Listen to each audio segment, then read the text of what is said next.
সব শেষ, আমরা তো কিছু করে খামু, সেই সুযোগ আর রাখে নাই। এই স্বাধীন দেশ, এটা কি স্বাধীন দেশ?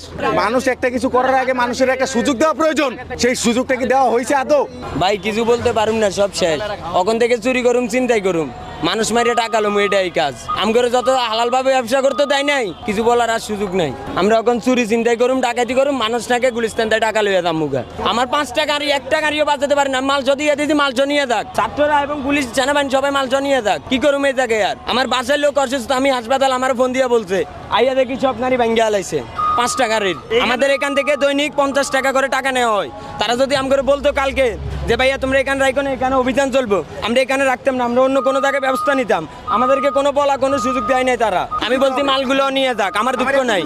আমরা এখন মানুষ চিন্তায় আটকাবো, চুরি করে খাবো, মানুষদের ঠেক দিব গুলিস্তানে, এটাই করবো আমরা। আমাদের গাড়ি রাখার সুযোগ করে দিচ্ছে, 50 টাকা করে নেয় প্রতিনিয়ত, প্রতিটা দিন। আমরা দোকান লাগাইবে না লাগাই গাড়ি